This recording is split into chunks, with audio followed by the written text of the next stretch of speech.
Hello students, मैं आप लोगों को इस वीडियो में विज्ञान सब्जेक्ट के 4 नंबर वाले महत्वपूर्ण प्रश्न बताने वाला हूं। तो चलो देख लेते हैं कौन कौन से प्रश्न 4 नंबर में आपको देखने को मिल सकता है। तो ये एक प्रश्न तो ये है, देखो, समजात अंक से आप क्या समझते हैं, समझाइए। अब ये चीज़ मैं आपको समझा के तो नहीं बता सकता, क्योंकि अगर मैं ऐसा करता हूँ तो टाइम ज़्यादा लगेगा। ठीक है, इसलिए यहाँ पे जो उत्तर मैंने दिया है उनको देख लेना। और इसी से संबंधित जो है ना, ये है समवर्ती अंक किसे कहते हैं, इसी से संबंधित प्रश्न है ये, इसको भी आपको देख लेना है। ठीक है, ये इंपॉर्टेंट प्रश्न है। एक प्रश्न है, ये है, ये क्या मनुष्य में की बढ़ती आबादी का बाघों की संख्या पर कोई असर पड़ रहा है, वर्णन कीजिए। ठीक है, कुछ प्रश्न 3 नंबर में भी देखने को मिलेगा, तो मैं उसे 3 नंबर में दिखाऊंगा। तो अभी ये 4 नंबर के लायक था, तो 4 नंबर में देख रहे हैं। फिलहाल ये जो कुटुम्बसर गुफा है ये भी है इंपॉर्टेंट।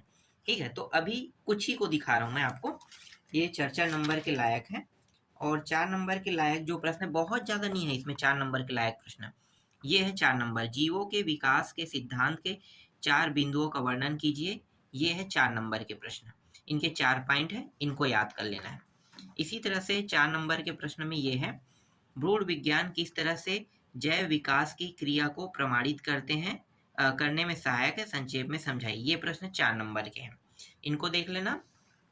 फिर ये है, जीवों के भौगोलिक वितरण से जैव विकास को प्रमाणित कीजिए कह रहे हैं। इसका आधा उत्तर यहाँ पे है, और छोटा सा उत्तर यहाँ पे आपको देखने को मिलेगा, ये रहा ऊपर में। ठीक है, इसके बाद है, अनुकूलन व जीवाश्म क्या है। तो अनुकूलन और जीवाश्म में अंतर बताना, तो ये प्रश्न इंपॉर्टेंट है। इसके अलावा यहाँ से जो प्रश्न आपको देखने को मिल सकता है, स्तनधारी, नहीं ये तो बना लोगे, आएगा तो इसको दिखाने की जरूरत नहीं है। ठीक है, वो प्रश्न सरल रहता है। डार्विन के प्राकृतिक वर्णवाद को समझाइए कह रहा है, जिसको अथवा नाम में किससे जानते हैं, जीवधारियों की विभिन्न जातियों के उद्भव के संबंध में डार्विन के क्या विचार है। ठीक है, इसके सभी पॉइंटों को देख लेते हैं। तो देखो, यहाँ पे 2 पॉइंट आपको दिखाई दे रहा है, एक तो अति उत्पादन क्षमता, एक है जीवन संघर्ष है, और एक पॉइंट जो है वो है विभिन्नताएं एवं अनुवांशिकता लिखा हुआ है। और इसके अलावा यहाँ पे 2 और 3 पॉइंट और दिया हुआ है। ठीक है, ज़्यादा याद नहीं करना है, कम से कम 4 नंबर में 4 पॉइंट लिखना है। तो समर्थ का जीवत्व यहाँ तक के आपको लिख देना है। ठीक, एक प्रश्न है, ये इंपॉर्टेंट है, जीवों के विकास में चयन और अनुकूलन की क्या भूमिका है, एक उदाहरण द्वारा समझाइए। तो ये पहला है टॉपिक। ठीक है, ज़्यादा नहीं लिखना है, छोटा सा याद कर लेना है। इसमें दिया तो बहुत सारा है, देख लो, उत्तर बहुत बड़ा बड़ा है, लेकिन छोटा छोटा ना पैराग्राफ के हिसाब से याद कर लेना। ठीक है, ये दूसरा पॉइंट है, और ये इसका ए पॉइंट है, बी पॉइंट है। ठीक है, इतना देखना है आपको। 2 पॉइंट में दीर्घ कालीन अनुकूलन है, संरचनात्मक अनुकूलन, क्रियात्मक अनुकूलन, इनको देखना है। और एक प्रश्न, समजात और समृद्धि लक्षण क्या है, उदाहरण देकर समझाई कह रहे थे। इनको अभी हमने देखा है ना, जो अलग अलग था। ठीक है, ये प्रश्न हम लोगों ने देख लिया है। और कौन सा प्रश्न इंपॉर्टेंट है, तो उसको भी देख लेते हैं। अभी मैं देख रहा था, इसके बाद है, 1 मिनट, अनुवांशिक वाला ना, तो अध्याय कौन सा है दिखाता हूँ। अध्याय से यहाँ से देखना है हमें। ठीक है, यहाँ पे ये प्रश्न इंपॉर्टेंट है, इसको देख लो। 1 मिनट और है क्या। हाँ, मेंडल द्वारा के विपरीत लक्षण पीढ़ी दर पीढ़ी का, हाँ ये प्रश्न है, ये प्रश्न इंपॉर्टेंट है, इसको मैं अलग दिखा दूंगा। ये प्रश्न है, यहाँ पे थोड़ा दिखाई दे रहा है, मेंडल के द्वारा किए गए प्रयोगों में विपरीत लक्षणों से उत्पन्न पहली पीढ़ी के कारक किस प्रकार बनेंगे, रेखाचित्र से दर्शाइए कह रहे हैं। ये इंपॉर्टेंट प्रश्न है, और इसका आधा जो उत्तर है वो यहाँ पे है। देखो, ये इस तरह से लंब और बौना। ठीक है, इसके बाद ये है, देखो, ये प्रश्न इंपॉर्टेंट है, मेंडल के पृथक्करण के नियम को समझाइए कह रहा है। तो इसका उत्तर आपको क्या लिखना है, देखो, ये तो पृथक्करण का नियम है, तो ये पहले आपको चित्र बनाना है। ठीक है, ये पूरा चित्र आपको बनाना है, देख लो।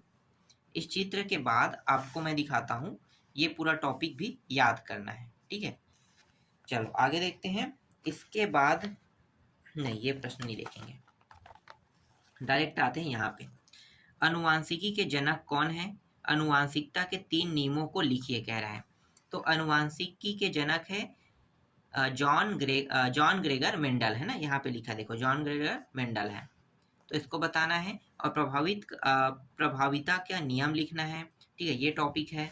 दूसरा जो टॉपिक है वो ये है पृथक्करण का नियम, ठीक है, वो पहले ही देख लेना। स्वतंत्र अवरोहन का नियम, ठीक है, ये आपको याद करना है, ये इंपॉर्टेंट है। इसके अलावा इम्पॉर्टेंट जो टॉपिक है वो ये भी इम्पॉर्टेंट है, एक ही जाति व एक ही जनक में समानताएं व भिन्नताएं क्यों पाई जाती है, ये टॉपिक है, ठीक है, यहाँ तक के। और इसके आधा जो टॉपिक है वो यहाँ पे दिया हुआ है। 1 मिनट मैं इसको थोड़ा सा आगे कर लेता हूँ, ठीक है। देखो कहाँ तक हो गया, तीसरा हो गया ना। हाँ, इसका आधा उत्तर यहाँ पे अपूर्ण प्रभाविता को सचित्र समझाइए कह रहा है, तो ये भी देखना है आपको। तो इसका उत्तर देख लो, पूरा मैं दिखा देता हूँ, यहाँ तक के हैं, ठीक है। अपूर्ण प्रभाविता को सचित्र समझाइए कहेगा, तो यहाँ पे आपको इस तरह से बता देना है, ठीक। इसके बाद देखो यहाँ पे एक है ये वाला, ठीक है, मनुष्य में 4 रुधिर समूह, ये जो है ना इसके बारे में पूछेगा, तो ये आपको बना के बताना है, जैसे यहाँ पे बना है वैसे ही।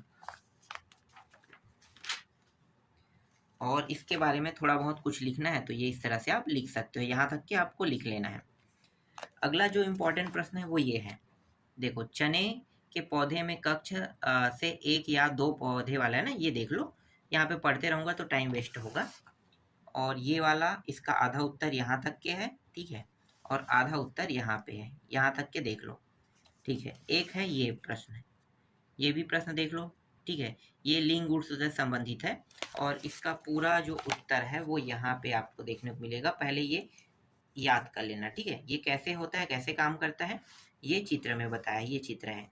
तो ये पुत्र है, पुत्री की प्राप्ति कैसे होता है, ठीक है, ये है। और ये जो प्रश्न है इसमें नहीं था, तो मैंने इसे ऐड कर दिया है। मैं आपको दिखाता हूँ ये प्रश्न कहाँ, आप लोग इसका उत्तर ढूंढते रहोगे, इससे अच्छा है कि मैं दिखा देता हूँ, ठीक है। देखो 1 मिनट मैं वापस आता हूँ, कहाँ पे है प्रश्न,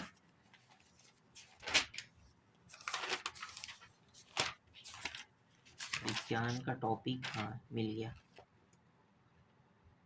और हम लोग देख रहे थे मेंडल वाला है ना, हाँ ठीक है, ये है, ये प्रश्न है। देखो ये प्रश्न उसमें नहीं था। मेंडल ने अपने प्रयोग हेतु मटर का पौधा क्यों चुना, उसके कोई 4 कारण लिखी, ये प्रश्न नहीं था। तो यहाँ पे दिया है 4 कारण, ठीक है, अलग अलग जगह से मैं ढूंढ के आपको बता रहा हूँ, ये इंपॉर्टेंट है। और ये इंपॉर्टेंट प्रश्न है, देखो मानव की बढ़ती आबादी का अन्य जीवों की संख्या पर क्या प्रभाव पड़ा, ये इंपॉर्टेंट है, ठीक। इसमें और होगा इस अध्याय से, तो मैं दिखा देता हूँ जो जो मैं प्रश्न बता रहा हूँ उससे। और 1 मिनट कहाँ पे है, सीधा धमनी तो इससे नहीं है, पीसी नाम नहीं है, 11वां नहीं, प्लास्टर ऑफ पेरिस नहीं है, ये प्रश्न है। देखो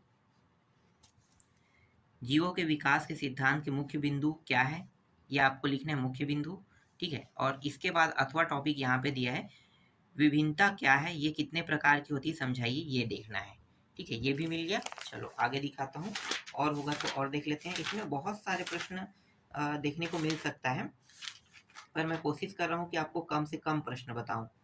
मुझे नहीं लगता है कि एक वीडियो में कंप्लीट होगी, क्योंकि ढूंढने में समय लगता है। हाँ आगे देखते हैं। समझात और समृद्धि अंक तो देख लिए ना, हाँ तो वो छोड़ देते हैं। उसके अलावा ये देख लेते हैं, वो तो जो जो प्रश्न देख लिए उनको छोड़ेंगे, ठीक है। 1 मिनट कहाँ पे है,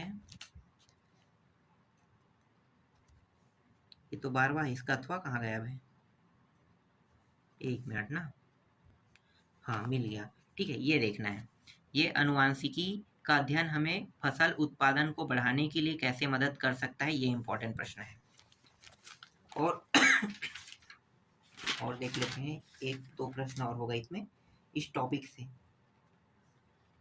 किसी भी प्रश्न को छोड़ना नहीं है, जितना बताया जा रहा है उनको देखना है। पीएच से है, तांबे नहीं है, ये भी नहीं है, ये भी नहीं है, कोई 4 प्रकार के, ठीक है, जंतु से ये कुटुम्बसर वाला भी था ना, हाँ तो ये प्रश्न है। देखो कुटुम्बसर गुफा कानी मछली वाला है ना, ये प्रश्न है, इंपॉर्टेंट है। और इसके बाद है मेंडल के नियमों का महत्व बताइए कहेगा, तो ये प्रश्न इसका उत्तर रहेगा, ठीक है। तो ये जो टॉपिक है जिस अध्याय से मैं बता रहा हूँ उनसे तो एक प्रश्न आपको मिल गया ना। इतने सारे पढ़ोगे तो कितने प्रश्न आप बना पाओगे, एक ही बना पाओगे, क्योंकि ये सारे टॉपिक एक ही टॉपिक का है। इसके बाद अगला जो टॉपिक है वो बताता हूँ चर्चा नंबर में, ठीक है। देखते हैं कहाँ पे है ये। ठीक है, दैनिक जीवन हाइड्रोकार्बन व्युत्पन्न, ठीक है, ये भी मिल गया। ठीक है, इन टॉपिकों में देखो ये छोटा छोटा प्रश्न है, इसके आने के चांसेस नहीं के बतौर है, फिर भी हमने इसे इम्पोर्टेंट में ले लिया है। छोटा छोटा 3-3 नंबर का ये इम्पोर्टेंट प्रश्न है, इसका भी उत्तर लगा हुआ है। और ये वाला जो छठवां प्रश्न है, इसका क्या करना है, बस आपको इस तरह से समझ संरचना सूत्र बनाना है, तो इसको भी इम्पोर्टेंट में ले लेते हैं। और इसी तरह से इसको भी इम्पोर्टेंट, देखो उसका आधा उत्तर ऊपर में है ना, दूसरा और तीसरा पॉइंट। फिर सातवां प्रश्न देखो, सातवां को भी मैंने इम्पोर्टेंट में ले लेते हैं। और फिर ये आठवां प्रश्न है, इसको भी देख लो, इसको भी इम्पोर्टेंट में ले लेते हैं। आएगा तो 2 प्रश्न में आएगा, और आने की चांसेस नहीं के बतौर अभी जो मैं बता रहा हूँ उसको, ठीक है। फिर भी क्या करें, इसमें बहुत कम प्रश्न है इसलिए देखना पड़ रहा है, कुछ भी उठा के दे सकता है ऐसा लग रहा है, पहले जैसा नहीं है। यहाँ पे देखो क ख है, तो ये इम्पोर्टेंट प्रश्न है, और ये आपको पूरा उत्तर में यहाँ तक के आपको लिख देना है, ठीक है। इसके बाद ये जो टॉपिक है यहाँ पे देखो, बहुलक किसे कहते हैं, ये यही बस तो नहीं आएगा, इसके साथ मिला जुला और कुछ आएगा, क्योंकि ये 2 नंबर के टॉपिक है, तो 2 नंबर के साथ कुछ मिला के ही पूछेगा, ठीक है। चलो आगे देखते हैं। इसके बाद देखो ये तीसरा प्रश्न, ये सभी टॉपिकों के बारे में बताना है, तो ये प्रश्न इंपॉर्टेंट है। फिर ये देखो, पॉलीथीन को जलाकर नष्ट क्यों नहीं करना चाहिए, ये इंपॉर्टेंट प्रश्न है। और इसके अलावा छोड़ दो बस। इसके बाद यहाँ पे देखो, ये बड़ा बड़ा प्रश्न है, और मेरे हिसाब से यही बड़े प्रश्न एग्जाम में आएंगे, ठीक है। एथेनॉल का औद्योगिक उत्पादन कैसे किया जाता है, ठीक है, इसका क्या बताना, नामांकित विधि बताना है। तो यहाँ तक तो सब दिखाई दे रहे हैं, ठीक है। अब बड़े बड़े प्रश्नों को उत्तर दिखा देता हूँ। यहाँ से रसायन तक के देखो, रसायन वाले टॉपिक से यहाँ तक के देखो, ठीक है। इसके बाद नामांकित चित्र बस बनाना है, ये नामांकित चित्र है, याद कर लेना नामांकित चित्र। इसके बाद बड़े प्रश्न में और कौन है, हाँ सिरका वाला है। देखो ये आपको आसानी से मिल जाएगा, सिरका वाला। सिरका किसे कहते हैं, इसका उत्पादन कैसे किया जाता है, ठीक है, यहाँ तक हो गया। अब मैं आपको इसकी आकृति दिखाता हूँ, ये रहा चित्र है, और इसकी विधि, ये रहा विधि, ठीक है। इसके बाद पीवीसी वाला दिखाता हूँ। तो देखो पीवीसी वाला है, ये इंपॉर्टेंट प्रश्न है, कोई 4 उपयोग लिखे कह रहे हैं। चलो इसमें यहाँ पे ऊपर में दिखाता हूँ, ये रहा टॉपिक, ठीक है, इतना देख लो। इसके बाद उपयोग दिखाता हूँ, ये रहा उपयोग, इसका उत्तर मैं लगा रहा हूँ ना। और ये चौथा प्रश्न, ये भी इंपॉर्टेंट है, रेडियो एलईडी वाला, तो देख लो इसको भी। और ये इसका रासायनिक सूत्र उपयोग लिखा हुआ है, ठीक है। और कुछ टॉपिक जो है वो यहाँ पे लिखा हुआ है, इस तरह से यहाँ पे आप देख सकते हो। फिर एक है दैनिक जीवन में रसायन से भी संबंधित प्रश्न आएगा, तो इस वाले अध्याय को भी नहीं छोड़ेंगे। इस वाले अध्याय से इंपॉर्टेंट प्रश्न कहाँ है, हाँ ये बेकिंग। देखो बेकिंग पाउडर इसे कहते हैं, किस प्रकार के केक को मुलायम और स्पंजी बनाता है, ठीक है, ये इंपॉर्टेंट प्रश्न है, इसको देख लो। फिर ये इंपॉर्टेंट प्लास्टर ऑफ पेरिस वाला, ठीक है, इसका भी उत्तर दिखा देता हूँ, प्लास्टर ऑफ पेरिस का, तो यहाँ तक, और ये कुछ हिस्सा यहाँ तक के हैं, ठीक है। इसके बाद छठवां तो हमें देखना नहीं है, साबुन वाला देख लेते हैं। साबुन वाला महत्वपूर्ण प्रश्न है, ये साबुन वाला देखो, साबुन से मिसेल का निर्माण किस प्रकार होता है, तो ये बताना है। और इसी प्रकार से ये निकलता कैसे, वही चित्र बताया इन्होंने ना। फिर यहाँ पे दीर्घोत्तरी में देखो, ये है कांच वाला, ठीक है, ये टॉपिक पूरा आपको देखना, याद कर लेना है। बेच है, पाट भट्टी है, इसी तरह से यहाँ पे रासायनिक अभिक्रिया से संबंधित प्रश्न है, ठीक है, मतलब यहाँ टॉपिक है कांच से वस्तु निर्माण है, तो ये चित्र भी देख लो, ये रहा। 4 नंबर में इतना बड़ा तो नहीं लिखना है, ये यहाँ तक के लिखना है, ठीक है। इसके बाद ये सीमेंट निर्माण की विधि का, ठीक है, ये बताना है, तो यहाँ पे इसका उत्तर देखो, और इसका जो आधा उत्तर है वो यहाँ पे है। बहुत बड़ा टॉपिक है, देख सकते हो यहाँ तक। और सीमेंट निर्माण की, ये सीमेंट निर्माण हो गए, इसके बाद निर्माण विधि यहाँ तक की, ठीक है।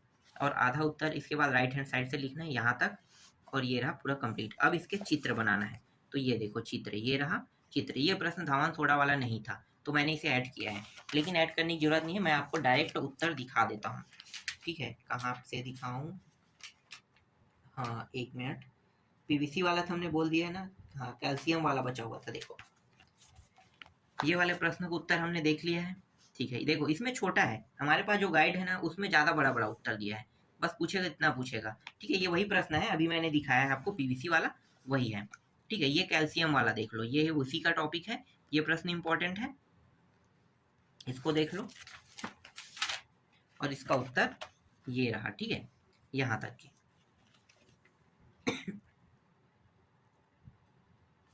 ठीक, इसके बाद आगे दिखाता हूँ, और प्रश्न है। ये हो गया संतृप्त नेफ्रॉन वाला, हो गया ये, हो गया दुर्बल, और हाँ ये मिल गया एक और प्रश्न। देखो ये प्रश्न है, ये रहा, मोहन ने 5 विलियन वाला है ना, तो ये विलियन वाला याद करना, ये 5 विलियन वाला, ये इंपॉर्टेंट प्रश्न है। और अथवा के बाद अथवा में जो आपको देखने को मिल सकता है प्रश्न, मतलब इनको भी याद करना है। संयोजकता, परमाणु आकार, आयनन ऊर्जा, टॉनिक, ये सब चीज याद कर लेना है, ठीक है, ये भी इन्हीं का टॉपिक है, इलेक्ट्रॉनिक बंधुता। ठीक, आगे देखते हैं। इसके बाद है, यही है कि अगला है, यहाँ पे मैं नहीं, ये प्रश्न नहीं है, ये तो अम्ल विष है, फिर भी देख लेना इस प्रश्न को, ये इसका उत्तर नहीं है, ये गलत हो गया है, हाँ ये है, सॉरी यहाँ पे गलत उत्तर दिखा देता, देखो ये है, ठीक है, इसको देखना है। संतृप्त और असंतृप्त हाइड्रोकार्बन क्या है, उदाहरण देकर समझाई कह रहा है, तो इसका उत्तर ये रहा। और कांच का रासायनिक सूत्र कह रहा है, तो ये लिखना है, ठीक है, ये प्रश्न है। मैंने जो प्रश्न दिखाया था वो गलत दिखा दिया था। और यहाँ पे हाँ, लेकिन वो भी प्रश्न पढ़ना है आपको। फिर धमनी सिरा, ये नहीं है इसका टॉपिक। जीवों के विकास सिद्धांत नहीं है। IUPAC, प्लास्टर ऑफ पेरिस, हाँ प्लास्टर ऑफ पेरिस तो मैंने दिखा था ना, ठीक है, प्लास्टर ऑफ पेरिस हो गया है। तो IUPAC नाम को देख लेते हैं, ये है ये वाला प्रश्न, ठीक है। IUPAC नाम बताइए कह रहा है, तो ये आपको बताना है कुछ इस प्रकार से, इतना ही है और ज़्यादा नहीं है इसमें, बहुत छोटा छोटा प्रश्न है इसमें। और एक और टॉपिक है, मैंने क्या बताया था आप लोगों को, धावन बेकिंग पाउडर वाला बता दिया था ना, मुलायम स्पंजी वाला, धावन सोडा वाला बचा था। तो देखो ये धावन सोडा वाला है, ये 4 नंबर के प्रश्न है, छोटे छोटे टॉपिक में यहाँ पे दिया है 4 नंबर में, तो ये प्रश्न देख लेना, ये इंपॉर्टेंट है, ठीक है। अब मैं आपको अगला अध्याय बताता हूँ, मतलब अगले टॉपिक बताता हूँ जहाँ से प्रश्न आने हैं। तो हमारा जो 4 नंबर का प्रश्न आएगा अगला, वो आएगा विद्युत धारा परिपथ वाला टॉपिक से। कहाँ पे अभी विद्युत धारा परिपथ देखते हैं। 6 अध्याय और 12 अध्याय, तो 6-12 को देख लेते हैं।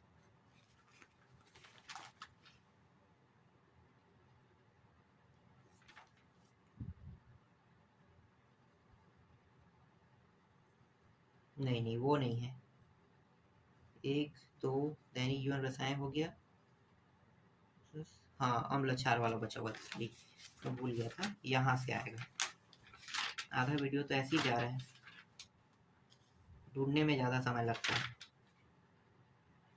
ठीक है। यहाँ पे देखो, ये छोटे छोटे जो प्रश्न आपको दिखाई दे रहे हैं ना, ये प्रश्न, ये इम्पोर्टेंट है, ठीक है, इसको देख लेना, इसको देख लेना, ये इंपॉर्टेंट है। इसका उत्तर मैं आपको दिखा देता हूँ, ये रहा इसका उत्तर, ठीक है। इसके बाद देखो ये अम्ल वाला टॉपिक है ना, प्रबल दुर्बल अम्ल, तो ये इंपॉर्टेंट प्रश्न है। क्या करें, अभी छोटे छोटे प्रश्न ही एग्जाम में आ रहे हैं, ठीक है, यहाँ तक। इसके बाद दीर्घोत्तरी में देखो ये प्रश्न है, इसका उत्तर मैं आपको पूरा दिखा देता हूँ, ये रहा इसका पूरा उत्तर, ठीक है। इसके बाद देखो अंडे का छिलका वाला है ना, तो ये प्रश्न देख लेते हैं। और इसके लिए क्या है, एक चित्र बनाना, तो ये चित्र रख के देख लो, और इसका विधि जो है और समीकरण यहाँ पे दिया हुआ है, ठीक है। इसके बाद ABC जूली वाला ये दिया है ना, ये देख लो, इसे शायद हमने अभी देखा था ना, ठीक है। आगे देखते हैं, और ये पूरा इसका बाकी जो बचा है उसको देख लो, ठीक है, ये हो गया, कंप्लीट हो गया, ठीक है। और है, थोड़ा फास्ट करते हैं, तत्वों के वर्गीकरण से कौन कौन से प्रश्न आ सकते हैं उसको देख लेते हैं, ठीक है।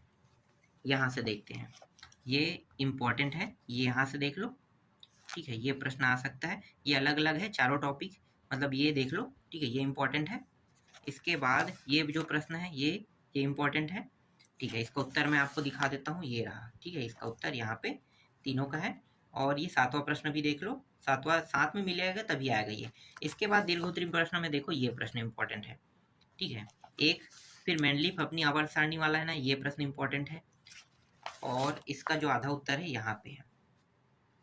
फिर ये देखो, ये वाला प्रश्न इंपॉर्टेंट है, ठीक है, यहाँ तक। और इसकी जो सारणी है वो यहाँ पे दिया हुआ है, कुछ इस प्रकार से सारणी यहाँ देखने को मिल सकता है। फिर आधुनिक आवर्त वाला में ये प्रश्न इंपॉर्टेंट है, संयोजकता परमाणु, ठीक है। और इसके बाद ये आयनन विभव, विद्युत ऋणता, ये इंपॉर्टेंट है। फिर ये प्रश्न इंपॉर्टेंट है, इसका भी उत्तर मैं यहाँ पे लगा दिया हूँ। ठीक है, छठवां प्रश्न भी इंपॉर्टेंट है, तो ये छठवां प्रश्न है और इसका पूरा उत्तर इस साइड में दिया हुआ है, ये रहा। ठीक है, पूरा उत्तर भी दिया हुआ है। ठीक, अब हम लोग देखने वाले हैं, यहाँ पे देख लेते हैं इसमें कौन कौन सा लिया है इन्होंने। इसमें ढूंढने में समय लगता है। देखो ये रहा, ये प्रश्न है। ठीक है, इसको देख लो, इसका उत्तर यहीं पे मिलेगा और कहीं पे नहीं मिलेगा, बुक में ही बस मिल सकता है, गाइड में नहीं मिलेगा।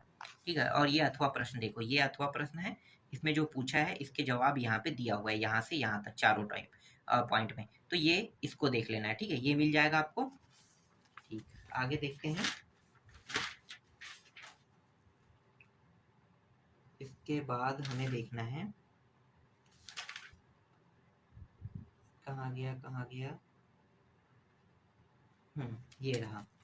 देखो ये रहा, ये प्रश्न इंपॉर्टेंट है, देख लो 4 टॉपिक है, इसे मैंने दिखाया भी था। ठीक है, ये वहाँ परमाणु आकार और आयनन विभव के बारे में था, तो यहाँ पे दिया है, इसे भी मैंने दिखा दिया है ना। चलो दिखा दे तो कोई बड़ी बात नहीं, दोबारा देखने से कोई फर्क नहीं पड़ता है, कम से कम याद तो करना है आपको। और समृद्धि समझा नेफ्रॉन वाला नहीं, प्रतिवर्ती हो गया है। हाँ, ये प्रश्न शायद हमने अभी देखा है, देख लो, ये हमने थोड़ी देर पहले देखा था ना, ये वही प्रश्न है। ठीक, और इसके बाद इसका अथवा जो प्रश्न है, ये इसके बारे में बताना है, तो ये प्रश्न के सारे टॉपिक यहाँ पे लिखा हुआ है। ठीक है, और क्या है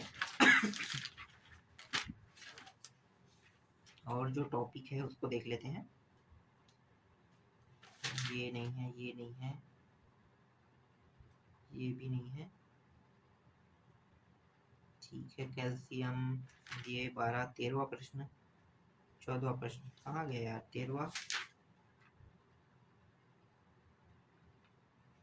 यहाँ पे, हाँ, अम्ल से संबंधित प्रश्न है ना, तो ये रहा सुरेश वाला है, ये पीएच मान का पूरा ये पूछेगा, तो ये आपको बताना है। ठीक है, ये प्रश्न सभी इंपॉर्टेंट, ये प्रश्न आपको नहीं मिलेगा, गाइड में नहीं मिलेगा, इसलिए मैं आपको यहाँ पे दे रहा हूँ।